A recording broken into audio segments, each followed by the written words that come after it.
A few months ago, I made a video about the crash, the collapse of the gaming industry in 2026, and I'm starting to believe I might have been somewhat spot on with that. Not fully, obviously I can't be right about everything, and honestly I don't even think I got the root cause of the issue 100% correct, but I think I was onto something. But you may say, the gaming industry grossed $184 billion in 2024 alone. To counter that, I'll say, hey, that's a gross profit, not a net profit. The net profits are probably around 18% of that, so not as much as you think.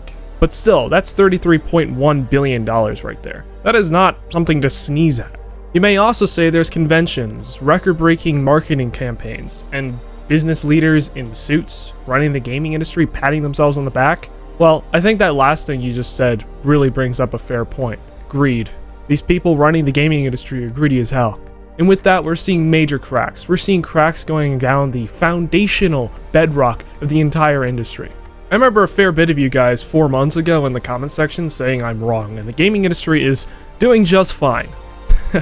I don't even know what you're talking about. But as of early 2026, there's been violent corrections in the market around the gaming industry. So bad, in fact, that the gaming is fine narrative is seriously in trouble. And I don't even think you can say it with a straight face anymore.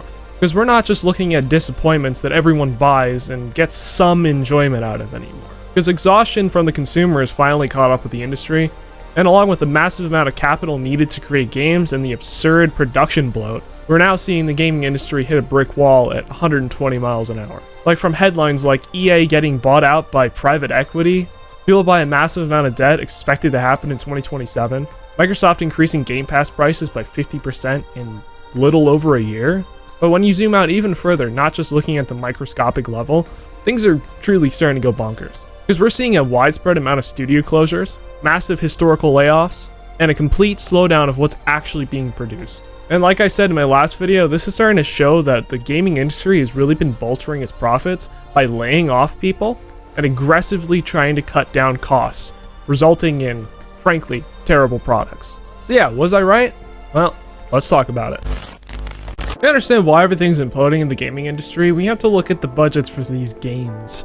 $200 million is now just the baseline for making a game these days. You can't get away without spending $200 million making the next game, and it was only 15 years ago where you would expect to spend $50 million making a game, get a decent return, and the community would love it. And this $200 million does not include marketing. How do you sell a game without marketing? Not particularly sure. I guess you can do word of mouth, but that's still marketing. Yeah, I guess you don't sell the game. So what that means is games like GTA 6 are expected to cost $1 billion to produce, potentially even $2 billion. And we know there's some validity to that because Take-Two Entertainment's operating expenditure was $984 million just in Q1 this year. And it can't just be the NBA games that are creating this much OpEx. And because of the amount of money it takes for companies to produce a halfway decent game these days, they're shying away from making games that have any real substance, something we truly want for the hardcore and people who are at all interested in games to begin with. They are instead pivoting towards games that are really not that risky and games that they know they can get their money back and that the general audience, the average normie, will enjoy.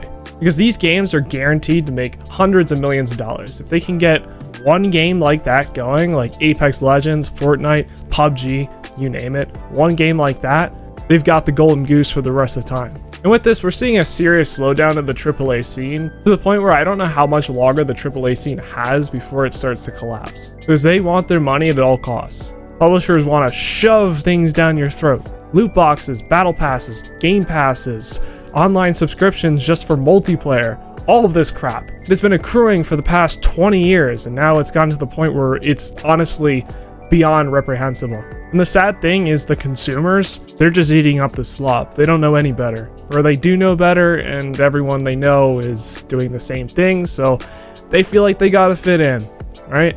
And this has led to the exodus of gamers who actually care about this hobby, want to see it do well in the future, and want to see a new, prosperous community for themselves and others. But instead, with all this hyper monetization, these players are forced to play either indie games or maybe even AA games. But even in that area, it's starting to get pretty bad. In the indie game scene, there's a bunch of shovelware worth absolutely nothing.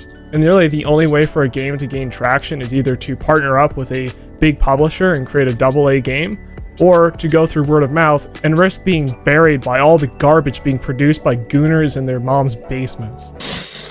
Alright, so let's now talk about Ubisoft, a poster child, an absolute powerhouse of slop in the AAA scene. Bloated, messy, buggy, terrible games being produced by Ubisoft. Let's talk about that. By late January of 2026, Ubisoft stock had cratered, plummeting to historical lows, trading at 4.3 euros per share. This represents a near total loss for shareholders for a company that used to be dominant in this space. The most damning data in this entire 2026 crash is Ubisoft's projected operating loss this year. They are somehow projecting a loss of 1 billion euros. Good job, guys. So this is what happened. If you look at their consolidated income statement, you'll see a 17.4% drop in sales between 2024 and 2025. Meanwhile, their research and development costs are nearly $1.7 billion, completely untouched. So what this is telling us is as the gaming industry is starting to nosedive slightly, companies are really not able to pivot and adjust and adapt to new conditions. The model of having thousands of employees working on a massive open world, worldwide, globally, is no longer feasible. In any healthy, normal business, companies were looking after the pandemic towards a downfall, a slight nosedive, because that would be expected. Everyone was inside, everyone was playing video games, or whatever your business was. Here, it looks like Ubisoft really didn't see this decline, and they went full steam ahead and straight into an iceberg. Put it simply, when sales decline and there's no corresponding reduction in expenses, it creates massive operating leverage to the downside. And if you want ultimate proof that Ubisoft is currently in a state of distressed, panicked liquidation, look at the cancellation of Prince of Persia: The Sands of Time, which was a game that was 99% already developed, and they canceled it in January of this year. Yeah, that's right. They literally created something 99.9% of the way and said, fuck it. We know this because the marketing material was already filmed. And that begs the question, why on earth would you cancel a finished game? That is nuts. Well, it's because of the sunk cost fallacy versus the cost of release. Because remember from earlier when I told you that games are spending tremendous amounts of money just on marketing? Well, to release a game these days, oftentimes the marketing budget is well over $100 million. And that was simply capital Ubisoft did not have or could not risk. They cut a project short because they knew that, well, we already put our money here, but we don't really have the funds to release it. So yeah, let's just cut our losses here. This really shows you the cost of marketing for these games, and the fact that they didn't even bother releasing it just like without marketing shows you that the game probably wouldn't have done anything, and it would have cost more just to run the servers than it would to properly release the game. Meanwhile, they're panic selling furniture just to keep the lights on. When you look at their sum of the parts valuation, it's mathematically absurd. In November of 2025, Tencent invested 1.16 billion euros for a 26.32% stake in Vantage Studios, the subsidiary of Ubisoft that holds Assassin's Creed, Far Cry, and Rainbow Six. That implies Vantage Studio alone is worth approximately 3.8 billion euros by itself. Yet the entire Ubisoft market cap is sitting around 0.6 billion euros. Let me repeat that. Ubisoft is worth $2.2 billion less than a subsidiary. Its own subsidiary! Investors are essentially assigning a negative value to Ubisoft. And what this means is Wall Street is basically saying that their management is piss poor and complete garbage, and that Ubisoft's corporate overhead is destroying more money than its subsidiaries can provide. For years, the narrative on Wall Street was GTA 6 would be the tide that raises all boats. Well, the events of late 2025 and early 2026 have really put those ideas to rest. The entire industry desperately hoped that GTA 6 would release sometime in early 2025. Then Rockstar pushed it to late 2025, and then early 2026. Each of these delays has been met with forgiveness from investors, but the structural and foundational damage has been occurring this whole time. Then the announcement came in November of 2025 that the game would be pushed back to November 19th of 2026. That one announcement removed the entire revenue shelter that they were existing under for the entire fiscal year. It exposed the extreme fragility of Take-Two's non-Rockstar business, because without that massive multi-billion-dollar revenue injection from GTA acting as a band-aid, the company posted a GAAP loss of $929.9 million in the November-December 2025 quarter. This safety net that they were presuming existed was an illusion the whole time. Without this savior product, the cash burn became immediately obvious to everyone. And that investors praying that GTA 6 would save the year of 2026 for gaming were woefully wrong and lost a ton of money. And with this massive amount of volatility in Take-Two stock dropping anywhere between 10 to 18% proves that the bubble has absolutely no air left. Also, not to mention that the physical release of GTA 6 might be delayed until 2027. This is to prevent retail leaks, which I'm not exactly sure how this is a problem anymore because they don't exactly put all the data on the disc anymore, so you don't even get a day one launch when you put in the disc in your console and install it. So I'm not exactly sure if this is true, but this was a rumor, and the fact that this rumor exists in the first place shows that there's a real panic coming from consumers who feel like that they're going to have to pay $80 to $100 for a game that they're not even going to be able to own because it's going to be on a digital storefront. If we're going to accurately diagnose why the gaming industry is going down the shitter, you can't just point and laugh at bloated games and say, ha ha ha, funny, Wall Street, you lost a bunch of money, oh, game developers, you suck, you stink. We actually have to look in the mirror. And that means, where did the player base's time, dedication, and money actually go? And this brings us to a massive societal problem right now that honestly most people seem to be afraid to even discuss. And to be frank, we let this wildfire start growing in our own backyards and did pretty much nothing about it. And now it's actively starving out the gaming industry. I'm talking about the absolute explosion over the last 10 to 15 years of the degenerate economy, specifically unregulated online sports gambling, prediction markets, and of course the adult entertainment industry. There's this toxic mentality going around, which, to be honest, I used to be a part of, is just let it go, it's fine, things will sort themselves out. Just, hey man, just let people enjoy the things they love. Let bros be bros. It sounds harmless on the surface, but I don't think we're heading in the right direction, and I think the writing's on the wall, and I think most people can see it, but for some reason either people have become lazy and don't care to talk about it, or people are actually afraid to talk about these things. And this current mindset of just ignoring these things or actively using these things and not realizing the actual destruction and irreversible damage it's causing you and others is seemingly going unnoticed. And this situation is letting these companies take root and systematically rewrite the brains of an entire generation. Let's look at the actual math here. According to a massive Siena College Research Institute poll from 2025, 48% of American men aged 18 to 49 have an active online sportsbook account. That is almost half of gamers' core demographic. And according to NerdWallet, Gen Z is leading the pack, wavering an average of nearly $1,900 per year.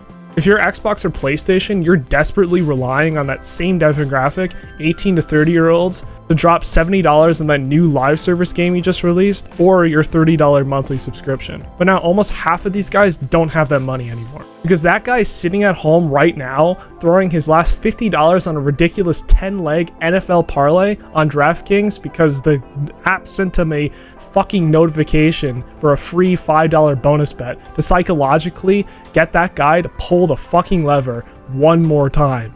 Because they know if you place one bet on their app, you'll have a 5% chance of returning. That means if DraftKings gives you 10 free bets, that means that's 10 more times DraftKings is perverting your neural pathways to feel like gambling is acceptable and I'm actually doing something productive, and increasing your odds of gambling the next time by 55%. And it's not only just sports betting, we have Polymarket now. That lets you bet whether or not a politician is going to do something, say something, or fall over, or maybe the next 9/11 happens tomorrow. And on top of that, these markets are rigged. Because out of 1.7 million unique trading addresses, 70% of users on Polymarket have realized losses. Furthermore, 70% of actual profit derived on that entire platform is hoarded by less than 0.04%. Which honestly, if you're sitting there with a straight face right now, I don't know what's wrong with you. Because this is obviously a completely rigged system. No average person is able to go on Polymarket and make any money. You have to be either an insider or be a super genius or be able to see the future. I don't know. One of those three, you'll make money. If you're anyone else, you're fucked. And speaking of destroying dopamine receptors, there's of course the big elephant in the room, the adult entertainment industry.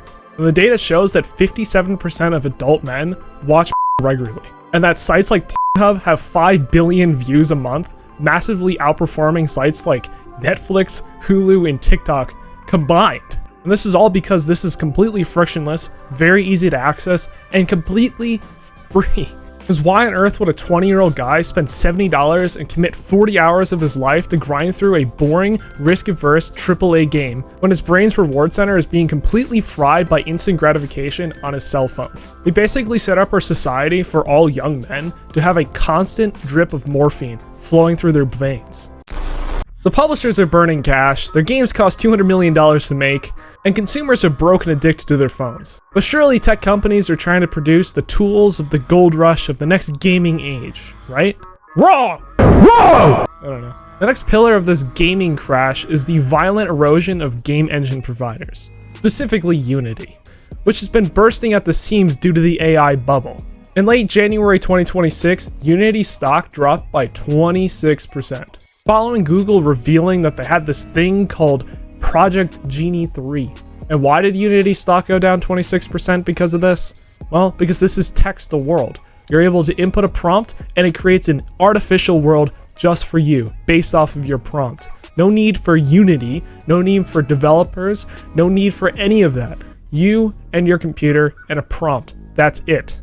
This led to Wall Street to completely panic, because the market realized that the moat protecting large game engines is starting to dry up here. And before this, Unity made its money through the fact that game development is extraordinarily hard. And the learning curve is a career, not just a skill, a career. Developers spent months building assets and programming within Unity, and all of a sudden Google unveils their new product and Unity's hype dried up overnight. Because if a shitty indie developer can just prompt an AI to create the world for them without having to do any real work, and maybe offset the programming side of things and focus on artwork, maybe that's the best case scenario. A lot of people are just going to use this by typing in a prompt and producing massive amounts of slop. Why would any normal person say, hey, I have this tool, I can use it, but I should use Unity instead? No, you should use whatever's least expensive, takes up the least amount of time, and works for you. Not to mention that this product is expected to cost substantially less than whatever Unity costs. So that means slop indie developers can produce massive amounts of slop and maybe something will hit the wall and stick. Who knows?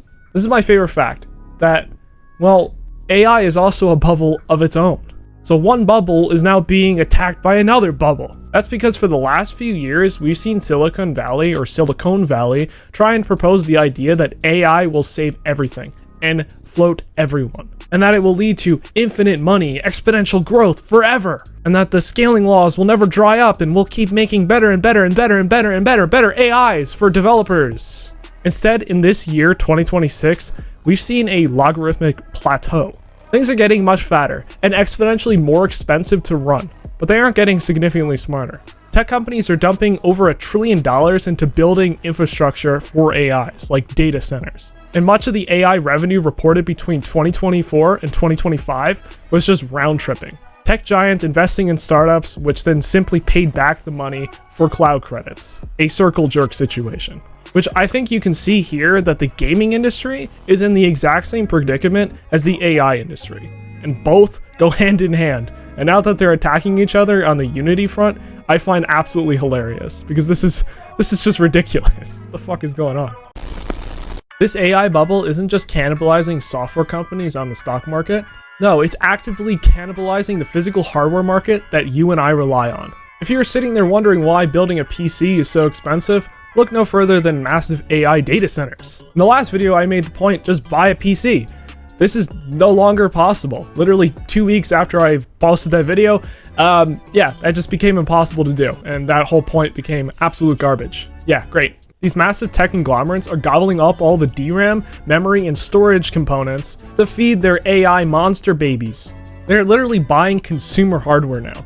That is how low they have to go, because their channels are dried up, and now they have to go on Amazon like you and me and buy whatever the fuck they can buy.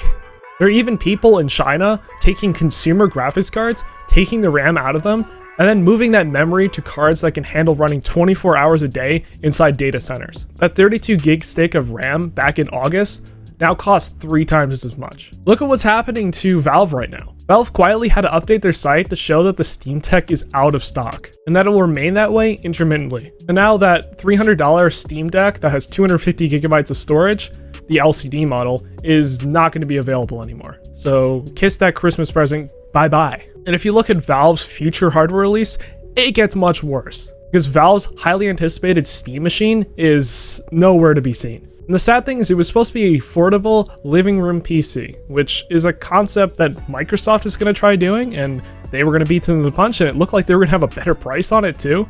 And the reason for these delays is because of the lack of memory. They had to publicly say that. I thought the Steam machine would be kind of expensive, maybe around $1,000, but now it's going to be well over that. And now Xbox's own PC console, I don't even know if that's going to release anytime soon. And to put it into perspective, if a massive juggernaut, multi-billion-dollar corporation like Valve can't secure memory for their products, what does that mean for the consumer? Like, you're fucked. Alright, so let's now talk about another beautiful trend. Extortion! Because they're pivoting from selling to renting the privilege to use their product. We are truly entering the future of you will own nothing. Seriously, just look at what's going on with Sony in the UK. They've partnered with a company called Raylo to make a renting platform called PlayStation Flex. The promotional materials claim that you can lease a 812GB model, which is kind of bizarre, it's an EU model only, starting at roughly £13 or $16 a month. Sounds like a bargain for a broke consumer, right? Whoa! It is incredibly misleading. To get that low rate, you're locked into a 36-month long commitment. And over those 3 years, you pay roughly £417. And on top of that, you don't own the fucking console. You have to give it back to Sony or Raylo or whatever the fuck they are. You pay hundreds of dollars to rent a piece of plastic, and then the second the contract is up, they refurbish it and send it off to the next guy. And if you want to rent it without a contract, you have to pay $33 per month. And over 3 years, that's $1,222. What a bargain. And if you have to cancel for any reason, like you lose your job, or maybe you realize this is a fucking scam, they force you to pay for 18 months, plus the current month, just to cancel. This is predatory lending as a service. It's nuts. Not to mention, HP is doing the same thing with their laptops.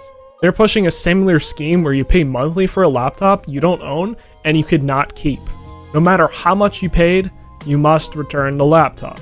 And this aligns perfectly with billionaires like Jeff Bezos, who have publicly stated that compute is a resource like water and electricity, not something you can own. Which is nuts because we spent the last 55 years perfecting personal computing for the home. And now for it to be ripped away by people like Jeff Bezos and the World Economic Forum is nuts. Because these people want you to pay a monthly fee to do literally anything. Because once you're totally dependent on their monthly subscriptions, and you financially can't afford to buy something of your own and actually own it, they can raise the prices to whatever they want, because you are trapped. They entrap you. They know that if they can entrap you, and they can have you pay for this subscription, they have a steady income coming in, no matter what, and that they can charge you whatever they want, because there's nothing you can do about it. For the nutso-brain people out there, you might say electricity. Hey, that's a utility, and I pay a monthly subscription for that as well. Well, the problem is, you do. And the reason why it doesn't go up overnight like a Netflix subscription does is because the US government regulates the pricing. Do you truly think they're going to do the same thing with computing? Do you think Jeff Bezos is going to allow that? Fuck no. And as the days go on, computing becomes more and more integral to your life. You can't live without it. So the second they start jacking up the prices, there's really nothing you can do because you can't afford to buy a computer anymore. They probably won't even make computers in the future for personal beings. Everything will be in the cloud and you're fucked. So what is the ultimate result of all this broken math? Predatory hardware renting, AI obsession, complete massacre of all the people who actually make the games and the hardware we love? Yeah. In 2024, 15,000 employees were laid off in the video game sector. In 2025, another 9,200. If you combine these 2 years, that means 1/3 of the entire video game industry workforce was laid off. And these are just developers, artists, writers, programmers, tossed out on the street because executives wanted to make their quotas. It's not just low-level employees being cut, entire studios are being wiped. Sony just recently announced the closure of Bluepoint Games. Yes, Bluepoint Games. Yes, that's the studio behind the Demon's Souls remake, the Shadow of Colossus remake, and the Uncharted Nathan's Drake collection. Sony acquired them back in 2021, and instead of letting them make another remake or maybe making their own original IP, Sony forced them to work on a ridiculous God of War live service game. I don't know anyone who has not been lobotomized who is asking for a God of War live service game. Obviously, this is a terrible idea, and Sony is now shutting down the studio in March, laying off 70 brilliant workers. Sad to see even Sony is trying to find their own Fortnite and trying to find the next game that will bring them billions of dollars. But I don't think a God of War live service game makes any sense. That sounds terrible. It's amazing to think even Sony, a company known for their single-player, first-party titles, is even tempted to the idea of a live service game. All these companies are addicted to the idea of having their own Fortnite, bringing in billions of dollars, that they're willing to sacrifice whatever they need to. And now for the people who somehow survived layoffs, they now have to deal with the AI that is jacking up hardware prices around the world. We saw it with Black Ops 7 using AI slop for artwork, and what this means is actual humans are being replaced for AI artists. Which, at the end of the day, they're algorithms. They're not artists. Now, if you're wondering how deeply this AI slop has infested itself into companies, look no further than Microsoft. Or should I say their new, rebranded name, Microslop. Just as of the beginning of this week, February 23rd, Microsoft replaced Xbox CEO Phil Spencer with an AI tech bro. No joke, the guy who has been at Microsoft since 1988, who started off as an intern, a guy universally recognized as one of the nicest people in the industry, is retiring in quotes. At the same time, Sarah Bond, who was heavily being pushed to become the next CEO by Phil Spencer and seemingly even publicly, is leaving too. Naturally, Microsoft forced Phil Spencer to put out a public statement saying that he'd been thinking about retiring for the past year.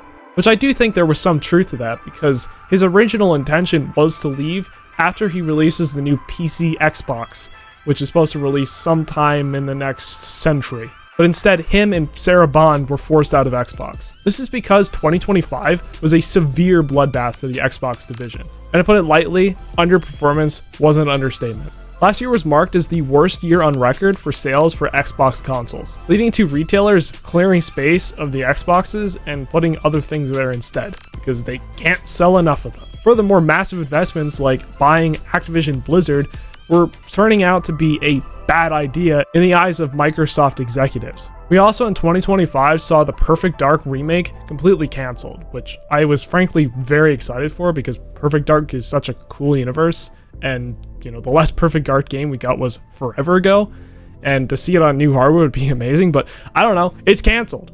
Yeah, Call of Duty, yeah, it missed the mark severely because Black Ops 7 was the worst performing Call of Duty game since 2008. 2008. And another fumble I think in 2025 was the fact that they started saying everything's an Xbox. This water bottle is an Xbox. My cock is an Xbox. Your mom is an Xbox.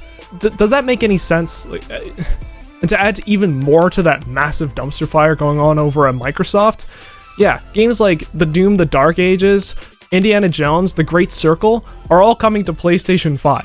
If you own a PlayStation 5 or PC, why in the hell would you buy an Xbox? These guys have completely destroyed the idea of owning an Xbox, because everything's an Xbox, including a PlayStation, including a Nintendo Switch. There's no reason to own an Xbox. Well, it does make some sense because a console is a loss leader, right? But the problem is, if you cannot entrap people into your platform, they're not going to buy third-party games on your platform because they're going to buy it on the PlayStation Store. So the only sales you're picking up are sales of people who thought about buying an Xbox but realized it's on their own platform, so they don't need to buy an Xbox, so they're never going to buy third-party games on an Xbox. They're going to buy all their third-party games on PlayStation and play whatever Xbox games come to PlayStation. So the math is not adding up in the way that they thought it would. And this led to the Microsoft C-suite executives to say, Phil, what the fuck are you doing? And this is for obvious reasons why Sarah Bond is also leaving too, because Phil Spencer was grooming her to become the next CEO, and she basically has been trained to do the same exact things he's doing. So it'd be more of this. So you may be asking, who's in charge of Xbox right now? Yeah, that person is Asha Sharma. I'm not going to go into the toxic rhetoric around her being a woman and her ethnicity, because what the fuck is wrong with you if you actually think these are problems? Now, what we're going to criticize her for is the fact that her gamer tag has been being bolstered and artificially fluffed up over a single month to make her look like a real gamer. Yeah, that sparks confidence. But most importantly, we should look at her actual job history. Asha is not a game developer. She's not a studio head, but for the last 2 years, she was the head of Microsoft's core AI product. So by appointing an AI executive like Asha to basically run the entirety of Xbox, they're sending a signal to gamers saying, and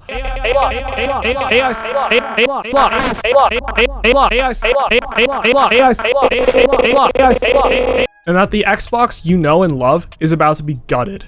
Asha, in a public email, stated that her job is simple: understand what makes this work and protect it. She promised the return of Xbox and claims she will recommit to core fans, starting with the consoles. She even explicitly stated, "We will not chase short-term efficiency or flood our ecosystem with soulless AI slop." To be honest, AI is useful for creating games. It can speed up production time tremendously faster and allow indie developers to focus on things that are not programming or tedious tasks. But nobody wants AI writing the lore, the dialogue, or creating artwork. And it's deeply ironic that the person who used to be in charge of AI Slopland over at Microslop is promising not to use AI Slop in Xbox content. But we'll have to wait and see if she actually holds her word. I can't say I personally believe any of this. But if you keep reading her email, you'll find the ultimate red flag. She wrote, "We will question everything, protect what works, and be brave enough to change what does not." In the corporate world, that's called hugging the cactus. And this basically means extremely tough and painful decisions are going to have to be made and are coming. They're going to have to invent new business models, which probably means stuffing the UI with ads, AI slop, and pretty much everything every gamer hates. And the biggest red flag of all of this, and even bigger than the idea that they're going to have to hug the cactus, that's because in the blog post Satya, Asha, and Phil wrote together, Game Pass is only written one time. And the person who wrote it / said it was Phil Spencer. And that means when they jacked up the price of Game Pass by 50%, it just didn't work. The numbers weren't numbering. And this shows you why they had to get rid of Phil Spencer. Because it would be an absolutely massive admission of failure from Phil Spencer to say that Game Pass didn't work. And they had to bring in Asha because she says she's brave enough to change what doesn't work. And God knows, more layoffs are coming in the future for Xbox. So as you can see, in my last video, I was definitely onto something, that the entire industry was going to collapse. We've already seen what fundamentally is a collapse in the AAA scene. There are massive cracks running along the foundational bedrock, destroying the entire industry as we speak. $200 million budgets, live service models starting to fail, studios being closed down left and right, Xbox being run by an AI Microsoft gooner. Yeah, I think I was definitely onto something. But 4 months after releasing that video, I feel like the circumstances are extremely dire here. Because now companies have the balls to have you verify your age, steal your information, and have it leaked to the public, where it can be stolen and sold. Let's look at Discord. But the good thing about all of this is that you can vote with your wallet and your mind. Stop supporting this. Stop supporting AAA game studios. Only buy from indie. Buy good games. Buy things you like. Read a review before you buy the game instead of buying the game, then watching a review to see if your opinions align with the reviewers. Stop paying for Discord Nitro. Stop paying for Xbox Game Pass. Just stop. And especially, stop fucking gambling. Stop watching Stop! Because as gamers, we must unite together to defeat the evils of the gaming industry. And if you guys are still gooning, stop gooning. It's not good for you, okay?